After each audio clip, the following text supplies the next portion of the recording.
Okay, here we go. Faculty meeting for September. Tom, for September and October, will be announced on Tuesday afternoon.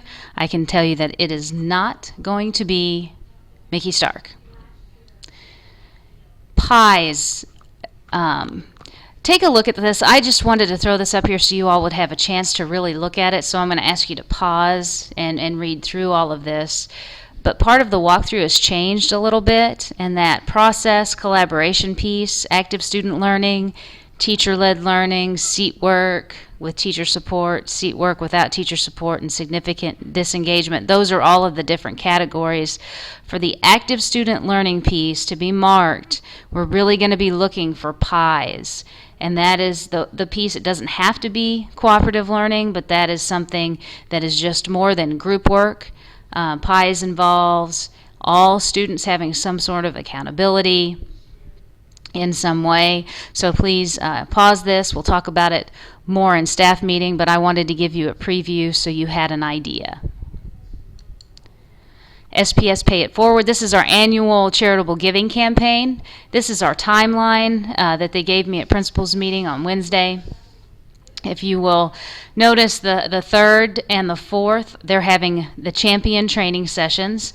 The champions must attend one session. It's 45 minutes. There's one downtown at Craft, and then there's the next day at the Library Center, which is closer to where some people live, but not necessarily everybody. So I need somebody to do that. I need somebody to step up and be in charge of that.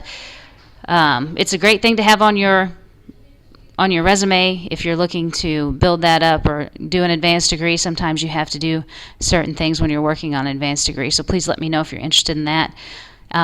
It's a Pay It Forward campaign, and it's really not very long. It runs from October 15th through the 31st.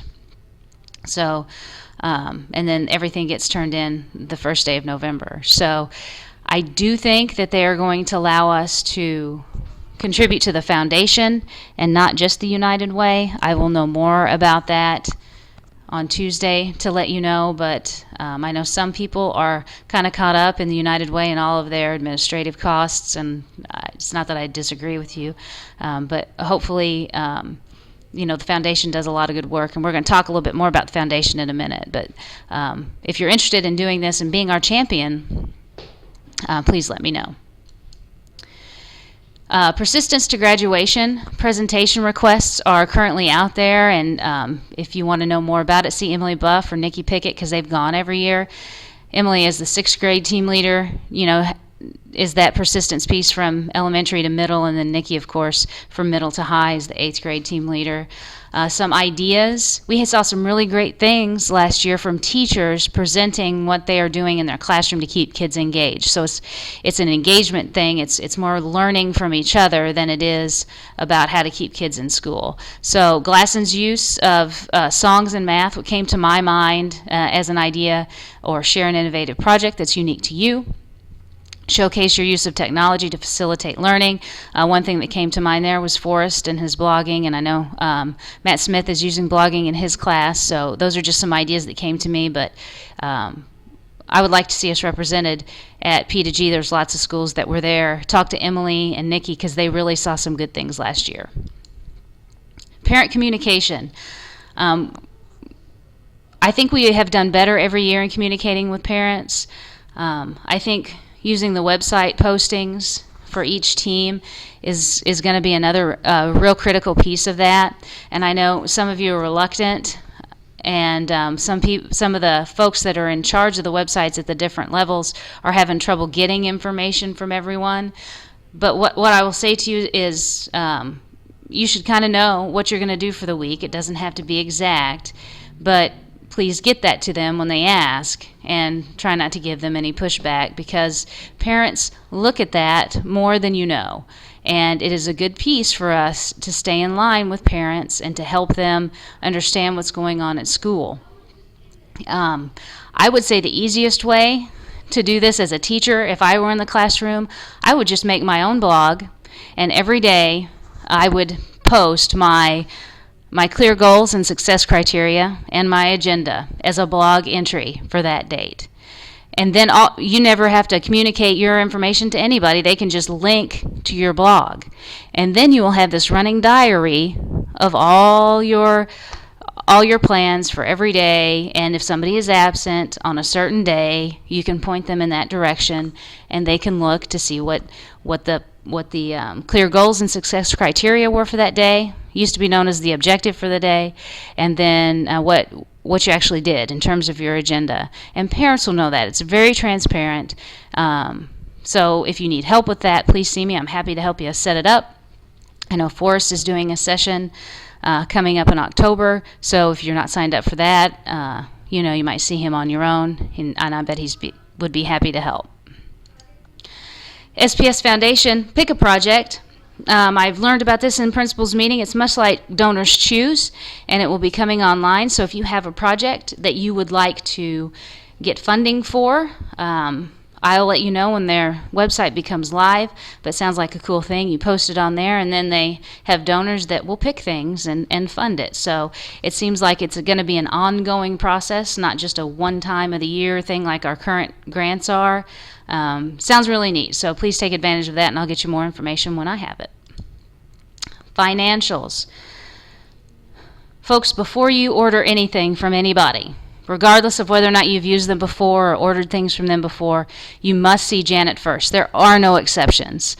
The last thing I want is for you guys to be in the newspaper because we did not follow the financial guidelines, and they're looking for somebody to just make an example of because of the audit. So once again, you may not order anything. You may not order T-shirts. You may not order, shoes. You may not order anything. And I don't care if you've worked with them before, you must see Janet first before you talk to anybody, okay? It'll just make everything cleaner, and you'll know what's expected on the front end. Fundraisers, I know we have some of that going on right now. You can have your class roster, and this is in music. So say you have a list of all your music kids. They bring you an envelope with money. You write down the amount of money next to their name, and then you have the student sign that they turned in the money to you. And I think based on what I learned on Wednesday, that is enough in terms of a receipt for that money. So once again, all of you music folks out there that are doing your big fundraiser, have your class list, have a column for you to write down how much money you have received, and then have the student sign off that yes, you did receive it. There's a change. We don't have to write receipts anymore for things under $10. So it was $5, but they've upped it to $10. So anything $10 and under, we do not have to write receipts for. Our SIP plan, teams were working on this, and I hope you all continue to work on this. It's just a sidebar that we're going to put those together during Tuesday, and it should go pretty quickly because I've walked 2 teams through it that I know of, and so this should go pretty quickly on Tuesday. And finally, our social emotional CCI. We're going to look at this and talk about it again on Tuesday and see maybe what we need to change, what we need to go forward with to continue on for our next few weeks until the October faculty meeting. So just a reminder that we'll be talking about that. And this final thing, I'm going to throw these in once a month, just our MSIP faculty survey results, and then I'm going to ask for your feedback because there are some things that we have gone down on over the years, and so I've picked those out, and I really want your feedback on how we can do better, okay? So on this certain item, this is from last year's MSIP faculty results. My school's principal monitors the effectiveness of school practices and their impact on student learning. If you'll look here, in 2006, that was our percentage. We're 100% in 07. 08 went down to 92, then 93, 94, and then in 94 again, a little bit up, and then last year, boy, we went all the way down to 86. So we were actually, we did something pretty wrong there. So I want your feedback to help us get better. And I've just one question, SurveyMonkey, that I would like your feedback to on this, just this question, so you can think about it and give me your feedback. Hopefully I can get it by next Friday, a week from today, because I'm recording this on Friday, and hopefully Janet won't come on with another announcement like she did earlier and I had to start all over. So I will send this out, this link out via email, okay? And that's it. That was really quick. This is under 10 minutes, barely. I hope you guys watched it. There is no assignment, and we'll talk more about things on Tuesday.